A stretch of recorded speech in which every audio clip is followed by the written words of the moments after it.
Hello friends, जैसे कि मैंने आप सभी लोगों से प्रॉमिस किया था कि मैं बहुत ही जल्द आप सभी लोगों के साथ UPSSC PT का लाइव मॉक टेस्ट शेयर करने वाला हूं। तो मैं अब आ गया हूं और चलिए अब देखते हैं कि आखिर कैसे प्रश्नों को हमको अटेम्प्ट करना है और सीखते हैं। जब मैं प्रश्नों को करूंगा तो मैं आप लोगों को एक्सप्लेन नहीं करूंगा। आफ्टर दैट जब मैं कर चुका हूँ सबमिट करूंगा, उसके बाद मैं आप लोगों को एक्सप्लेन करूंगा। तब तक के लिए आप लोग 10 से 12 मिनट देखिए कि कैसे प्रश्नों को सॉल्व किया जाता है। फिर मैं आप सभी लोगों को बताऊंगा कि कैसे फिर करना है। चलिए।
किस वर्ष घटा?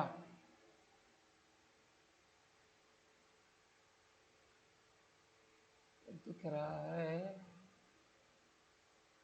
1 2 3 4 5 6 7वें साल में 3 3 6 2015-16 में। ओके। अधिकतम वृद्धि 1 2 3 4 5 तो 3 4 5 13 14 में हमको अधिकतम वृद्धि दिख रहा है। 3 वर्षों के उत्पादन कितना था? तो 4 3 120, 4 2 6 1824, 144, 312 48 48 मिलियन। ये हमारा 48 मिलियन आंसर हो गया। हाँ, सीमेंट का अधिकतम उत्पादन दर इस वर्ष हुआ सबसे अधिक। तो 1 2 3 4 5 6 और 3 14 15। पिछले वर्ष के 11 12 के दौरान उत्पादन में वृद्धि होता है। पिछले 11 12 में। ओके। तो ये हमारा रहा 14 40 7 22, जो कि 22 3 6 6 4 आया। 22 44 ने 31.18 के आसपास। 14 से 15, 15 16 के दौरान यक्स के आयत में वृद्धि। सबसे पहले हम क्या करते हैं, नोट कर लेते हैं डेटा को, क्योंकि इसमें बार बार हम लोग को दिक्कत आएगा। आसान हो जाएगा हमारे लिए। ये आपका है 700, ये आपका है 900, 1200, फिर 1200, फिर 1300 और एट लास्ट 2000। क्या कह रहा है? 14 से कितना वृद्धि हुआ? 3 9 1/3। सिंपल हो गया। यानी यक्स के आयत में वृद्धि का औसत कितना है?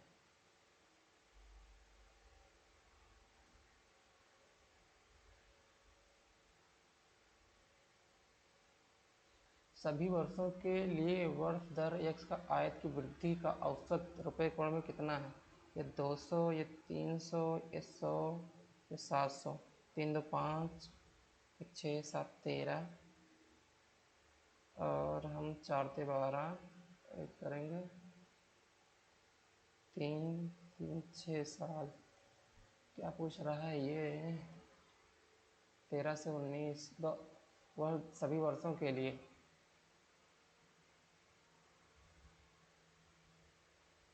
वर्ष दर यक्स के आयत की वृद्धि का औसत, यक्स से आयत की वृद्धि का औसत।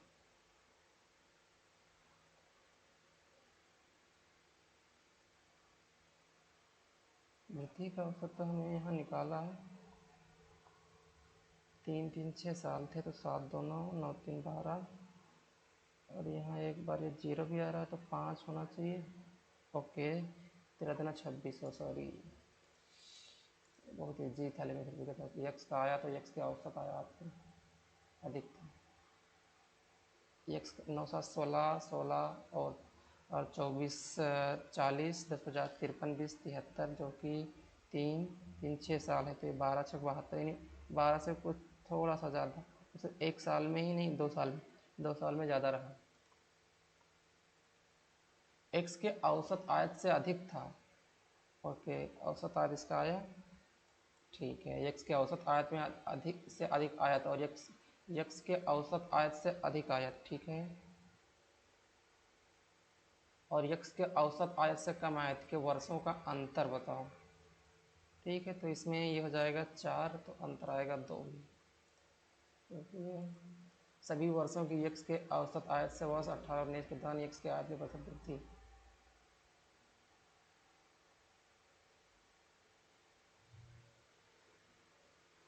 18 19 में कितना है? 2000। कितना वृद्धि हुआ? ओके, ठीक है, मान लेते हैं।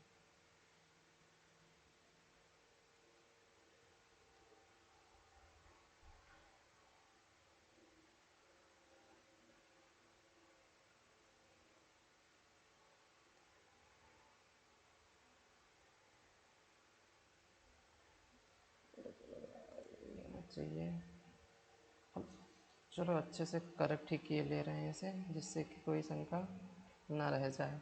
120 में से 13 जाएगा, 73 37 में 57 और ये हमारा आया 6 गुणे 150 3 13 25 85 3 आया 3 और 3 दूनी 6। फिर ये मैंने क्या किया है? अच्छा,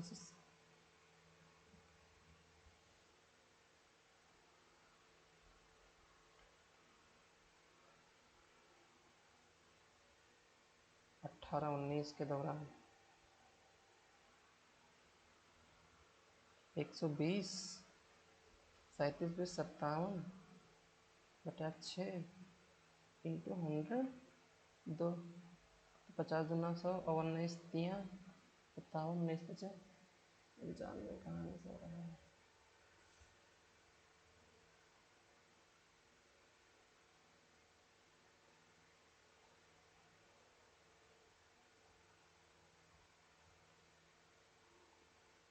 ये 22 बटा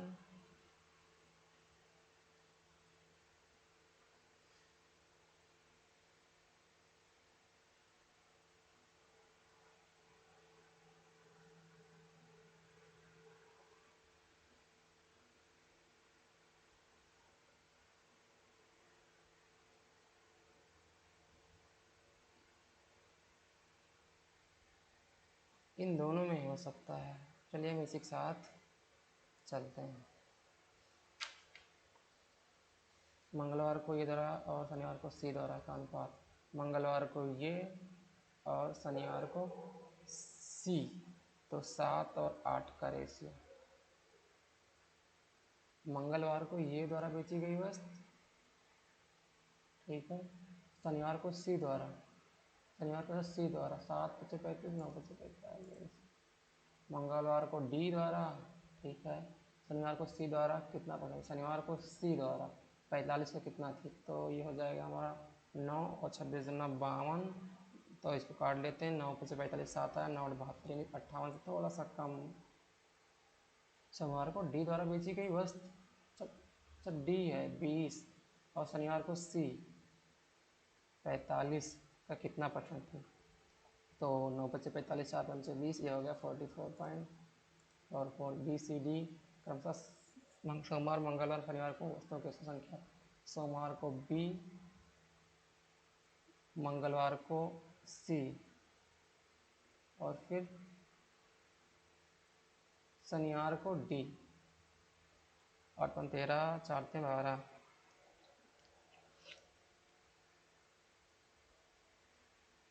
बी सी डी, सोमवार बी हो गया 45 और मंगलवार को सी हो गया 48 और फिर शनिवार को हो गया हमारा डी 40। एक तो 13 3 चौ 12, एक आया 3 चौ 12 और 44.33, ये रहा हमारा आंसर।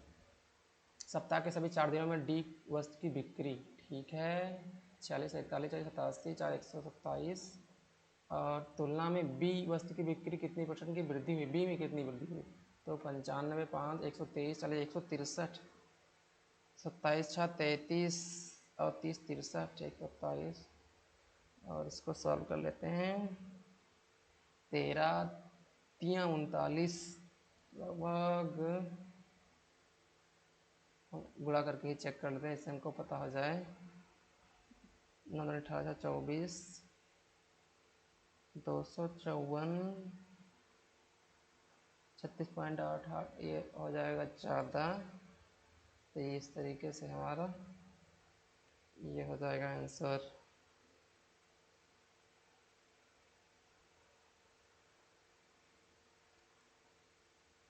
सोमवार को बेची गई वस्तुओं की औसत संख्या, ठीक है, 85 5 90 110 20 130, तो 4 थे 12 32.5, ठीक है, और शुक्रवार को औसत के मध्यांतर, तो 56 56 8 64 20 84 5 89, फिर 109 109 को फिर 4 से भाग करेंगे हम, 4 दूनी 8 2 है 28 25 करके हो जाएगा, ये तो ये 5.25, जी हाँ, ये हमारा आंसर है।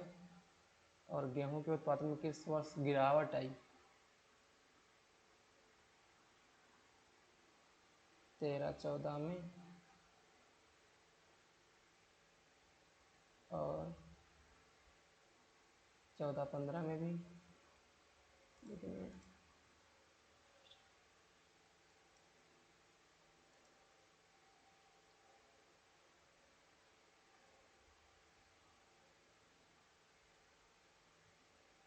यहाँ 2 साल हुआ है, लेकिन ज़्यादा गिरावट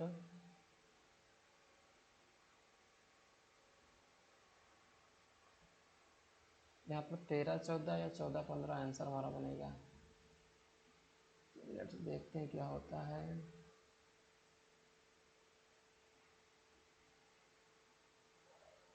ये इससे लगभग 1000 कम है और ये इससे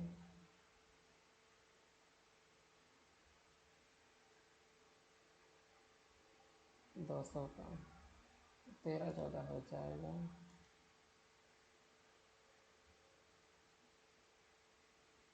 13 से 17 में।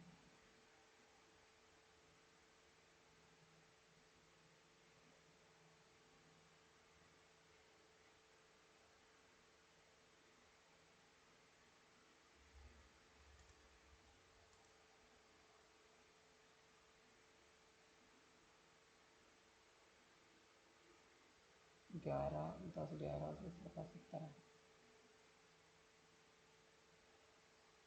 के जोड़ना पड़ेगा। तो 515 5 17 1 8 4 5 6 4 10 12 2 14 15 9 2 6 7 2 9 3 12 का 16 4 20 कितना होना है, कितने लोग 3 2 6 7 7 दिन 14 6 7 9 3 2 7 4 28 293 जाएगा।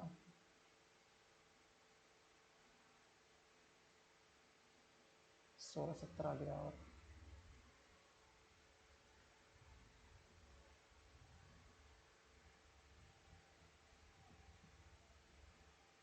एक तो हमारा चावल है,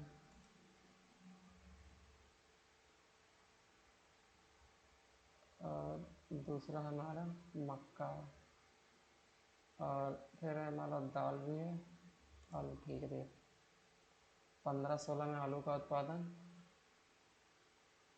ठीक है, 10-11 की तुलना में कितना गुना है? 40-21 जाएगा नहीं। 21 19 21 9 189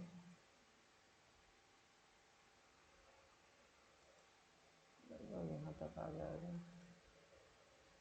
दोस्तों अपना टेस्ट सबमिट करते हैं और देखते हैं कि क्या हमारा स्कोर रहने वाला है। और टेस्ट हमारा सबमिट नहीं हुआ।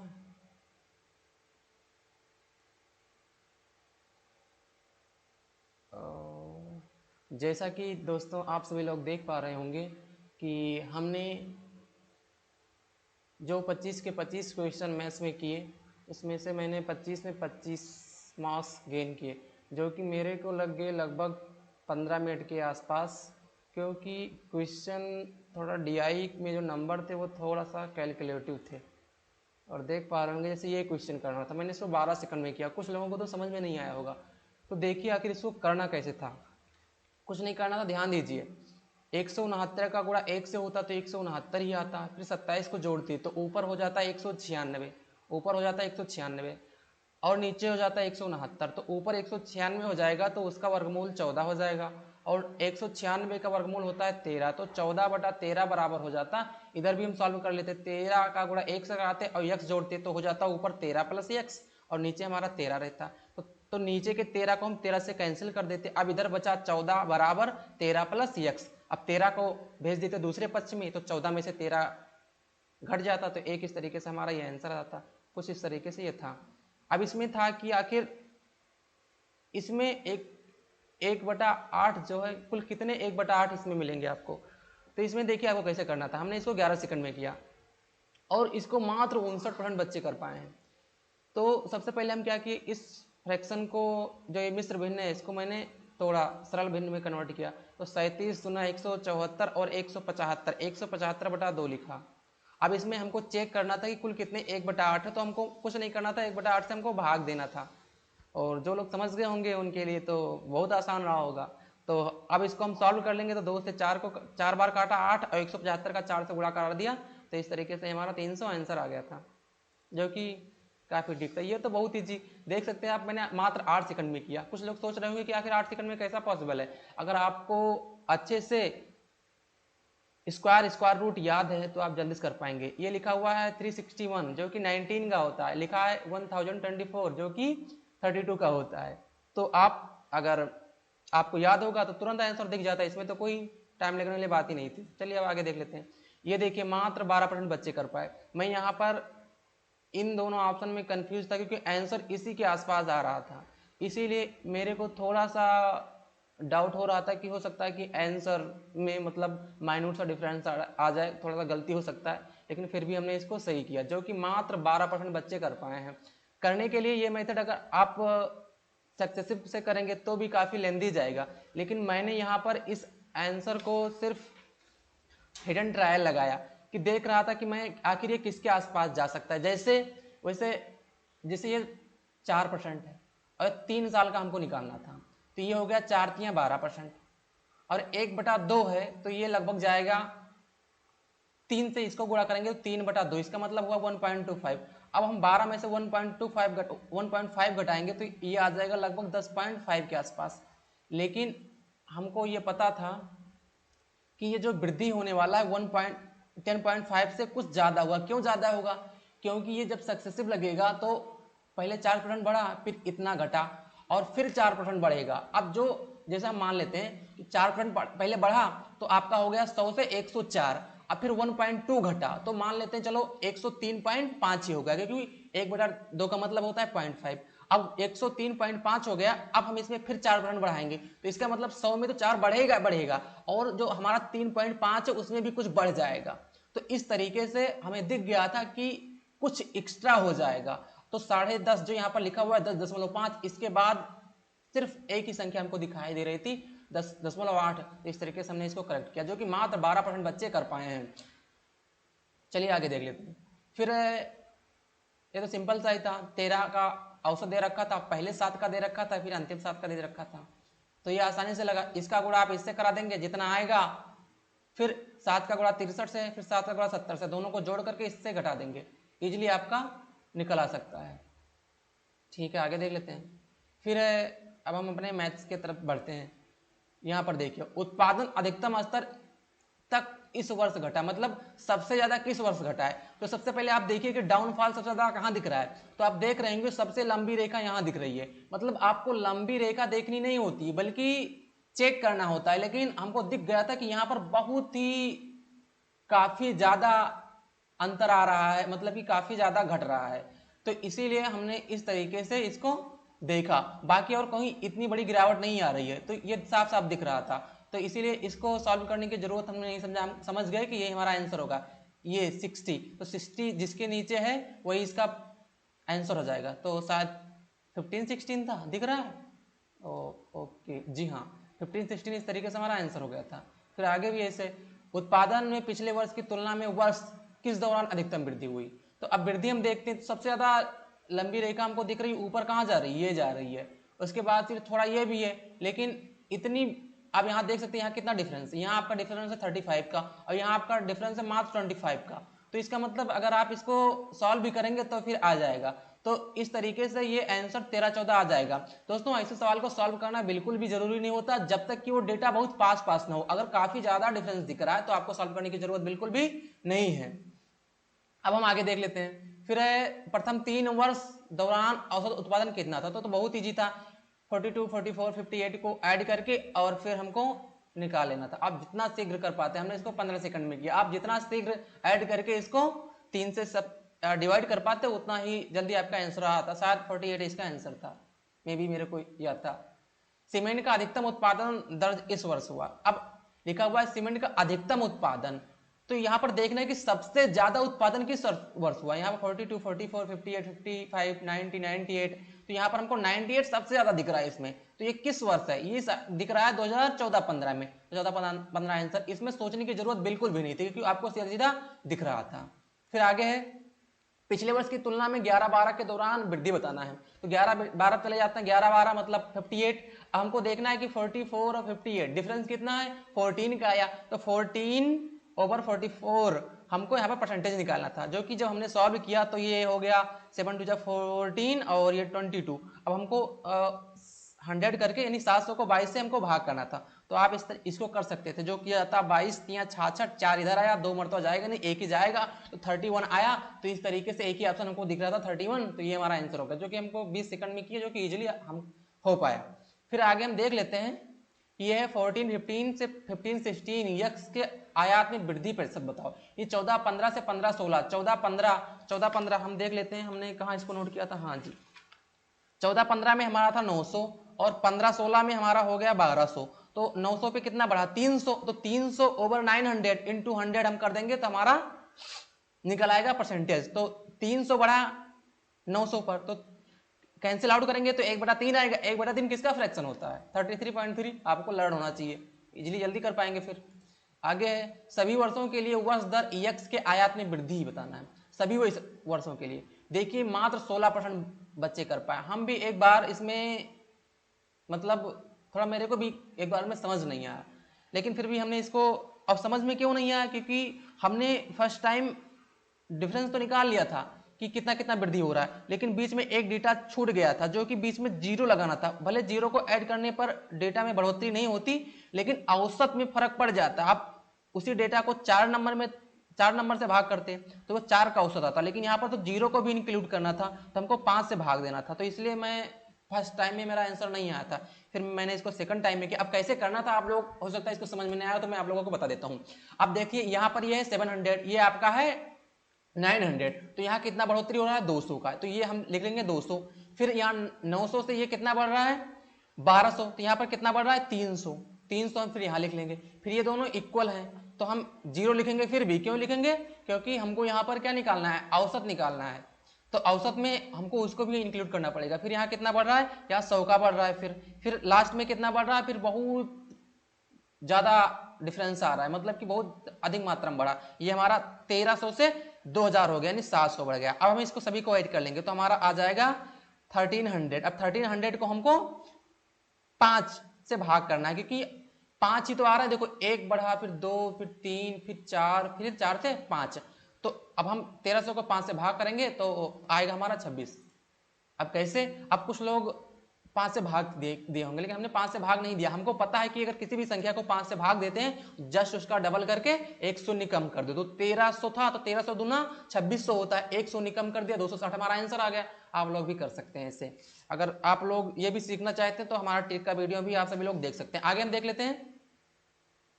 फिर आगे हमारा विगत वर्षों यक्स का आयात यक्स के आयात औसत आयात में अधिक थी। अब हमको करना क्या था, हमको निकालना था कि सबसे पहले निकालिए कि औसत आयात, तो औसत आयात जब हम निकालेंगे तो सभी को हमको जोड़ना पड़ेगा। जोड़ने पर हमारा आया, जोड़ लेते हैं एक बार हम, फिर कहाँ लिखे थे हमको दिखाई दे रहा है, तो आया 33, 2 35, 45, 2 47, 57 और 63, 70, ये हमारा आया 70 नहीं 71 शायद आया था, मेरे को याद है, नहीं 73, 9 7 16 12 28, 2 30 10 40 10 50 53 20 73, हाँ 73 आया, 73। अब इसको हमको 6 भाग में बांटना था, तो लगभग ये आ रहा था 12 छक 72 और 1, यानी कि 12100 के आसपास ये आ रहा था। तो हमको ये देखना था कि यक्स के औसत आयात से अधिक थी, तो 12100 से कहां कहां पर अधिक है, एक तो अधिक है यहां पर जो कि 13000 है, और यहां जो 2000 है, यानी कि 1210 से एक तो आपका ये 1300 ज्यादा है और यहां पर ये 2000 ज्यादा है,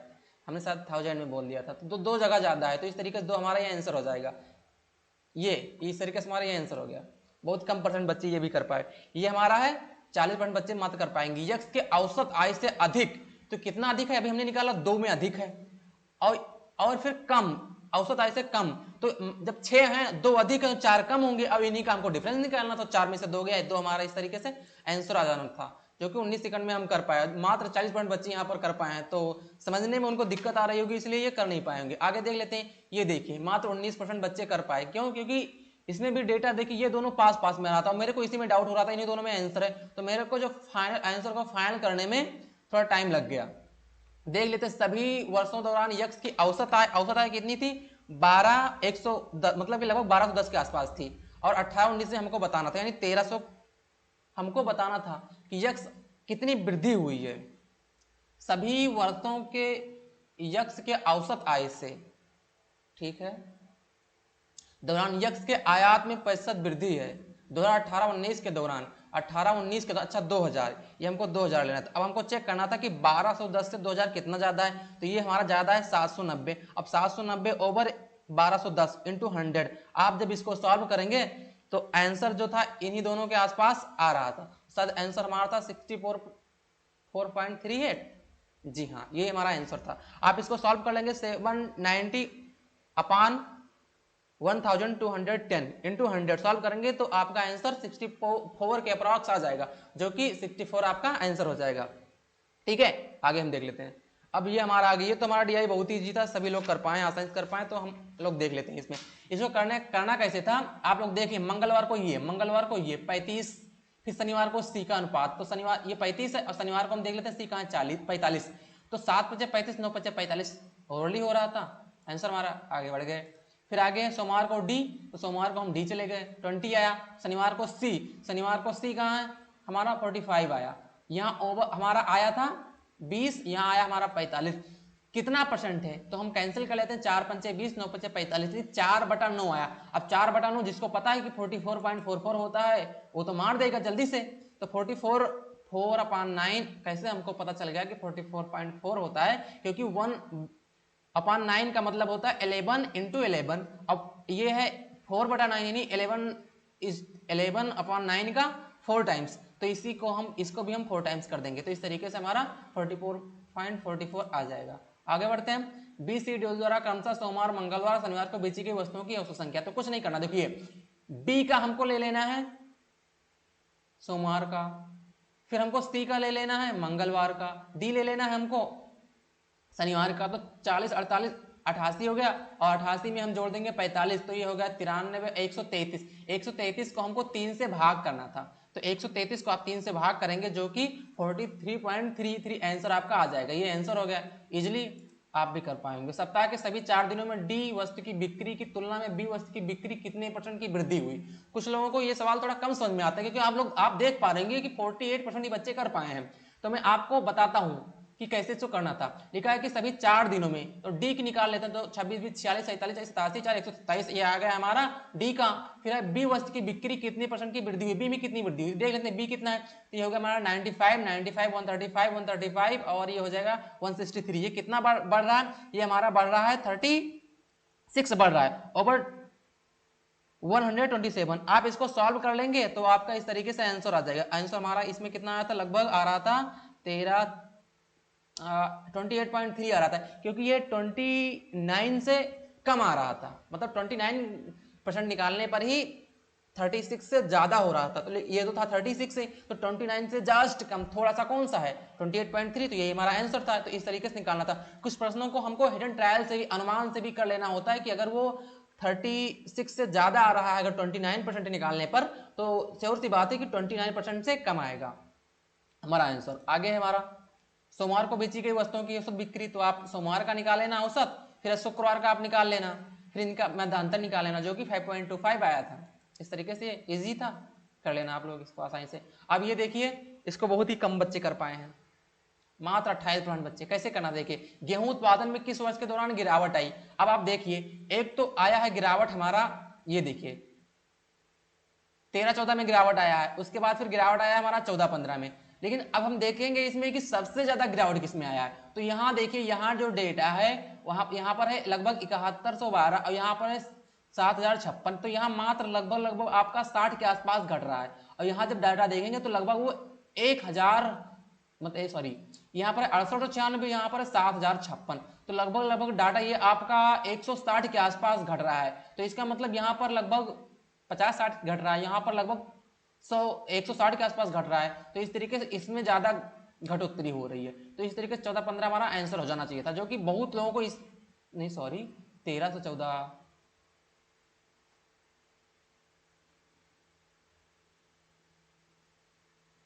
अच्छा लिखा हुआ है इसमें कि गेहूं उत्पादन में किस वर्ष के दौरान गिरावट दिखाई दी। तो यह 7112, ठीक है, और फिर इससे हमको इसमें हुआ, गेहूं में ही देख रहे हैं ना, ठीक है, 13-14 7056, और 7112 ये घट गया। अच्छा, मैं एक बार मैं इसको क्रॉस चेक के ले रहा हूँ कि आखिर इसमें क्या चक्कर चल रहा है। ये आखिर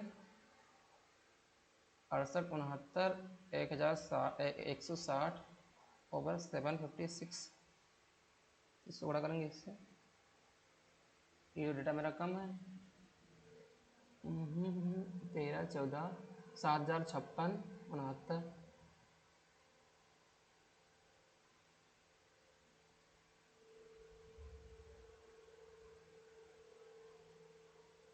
शायद हो सकता है कि इसीलिए इसमें लिख दिया हूँ। इससे ज़्यादा गिरावट तो आपका दिखाई दे रहा है 14-15 में ही, लेकिन ये 13-14 में भी गिरावट हमको दिख रही है। तो हो सकता है फर्स्ट ऑफ ऑल कि इसी को मान लिए हो, तो इस तरीके। चलिए, अच्छा अब हम आगे बढ़ते हैं। इनमें से किस फसल में 13 से 17 के मध्य उत्पादन में लगातार वृद्धि दर्ज की गई। 13-17 वृद्धि किस फसल में, इनमें चेक करना है। शायद इसका आंसर आ रहा था हमारा, क्या आ रहा था, बाजरा आ रहा था जी, नहीं जी, हमारा आंसर आ रहा था मक्का। हाँ, ये देखिए 13 से 17, यहां देखिए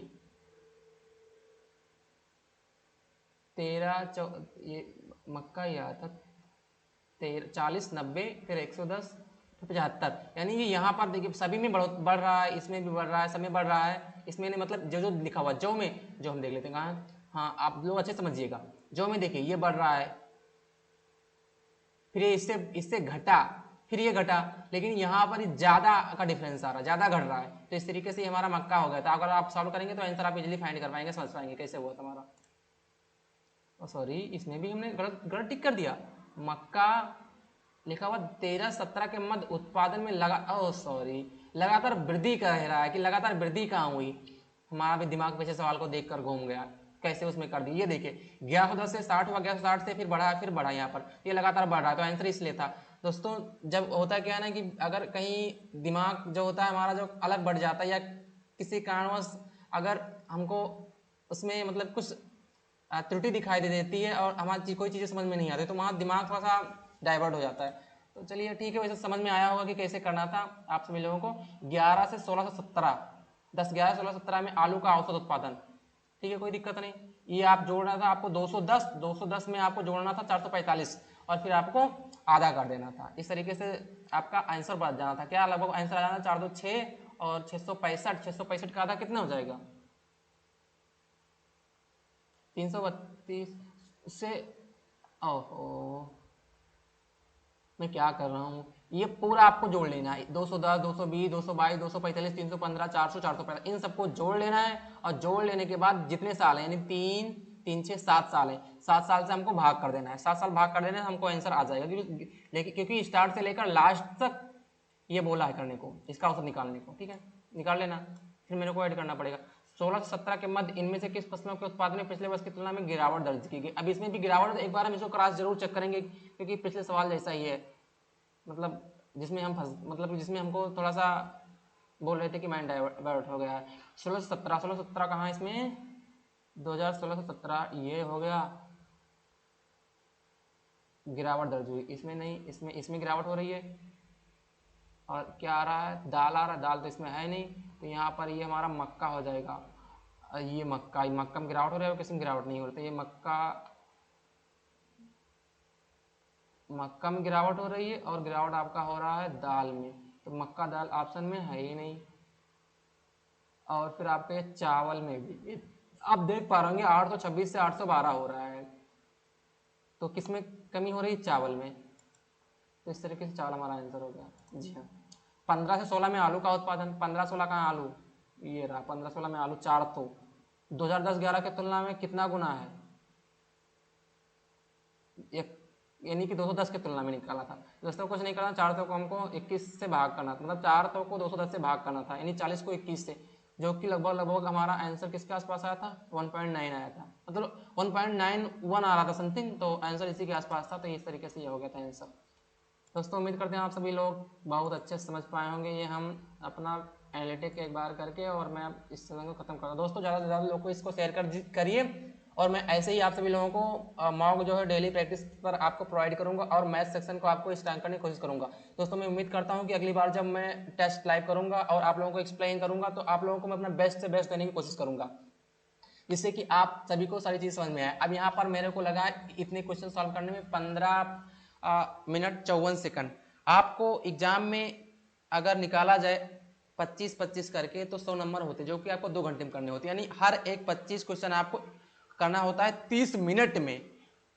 अब सबको पता है कि मैथ सेक्शन जो होता है वो थोड़ा सा कंपैरिजन टू अदर सब्जेक्ट थोड़ा सा टफ मानते हैं लोग, मतलब ज़्यादा टाइम कंज्यूमिंग होता है, तो अगर आप इसको 30 मिनट से ज़्यादा भी करेंगे तो भी कोई दिक्कत नहीं है, आप लगभग 40 से 50 मिनट भी अगर सॉल्व करते हैं तो भी आप एग्जाम में और चीज़ों को अटेम्प्ट करके पूरे पेपर को 100 नंबर्स फिनिश कर सकते हैं। लेकिन हमने यहाँ पर इसको कितने किया है, 16 मिनट में, और जो कि इसमें भी इंक्लूड है किसी किसी क्वेश्चन में थोड़ा सा ज़्यादा टाइम लग गया, तो ओवरऑल निकाला गया। तो अगर हम निकाल लेते हैं कि आखिर हमको पर सवाल कितना सेकंड लगा, तो हमारा निकल आएगा 96, और हम 25 से भाग कर देंगे तो ये आ जाएगा 4 दूनी 8, 4 चौ 16, 24, यानी कि ये मैं क्या कर रहा हूँ, 16 छक्का 96, यानी लगभग हुआ हमारे पास 960 सेकेंड, और हम इस 25 सवाल से भाग करेंगे तो 25 भाग करना कितना, 4, 4 दूनी 8, मतलब लगभग अनुमान लगाएंगे तो लगभग अब लग रहा है मेरे को 40 सेकंड के आसपास मेरे को लगा, नहीं 40 से और कम ही लगा मेरे को। 2500 का तो 1000 हो जाता है, जो कि हमको मात्र 960 सेकंड लगे, यानी लगभग हमने इसको 35 सेकंड के आसपास पर सवाल खत्म किया। दोस्तों आप लोग भी ऐसा कर सकते हैं, ऐसा सीख सकते हैं, लेकिन आपको बहुत ही प्रैक्टिस करने की जरूरत है और आपको मेथड सीखने की जरूरत है। अगर आप हमसे अगर मेथड सीखना चाहते हैं, क्योंकि ऐसे एक्सप्लेन करना बिना पेन के तो थोड़ा सा बेटर फील नहीं आता, मुंह से बोलो तो थोड़ा, जब लिखते रहते हैं साथ साथ में तो ज़्यादा अच्छा फील होता है। तो अगर आप लोग अगर मुझसे और सीखना चाह रहे हैं, जैसे कि सवालों को जल्दी फास्ट कैसे किया जाता है, तो मैं उसका भी आप लोगों को सोल्यूशन प्रोवाइड करवा दूंगा। तो दोस्तों ज़्यादा से ज़्यादा लोगों को ये हमारा शेयर कीजिए वीडियो, और उसके बाद मिलते हैं नेक्स्ट वीडियो में।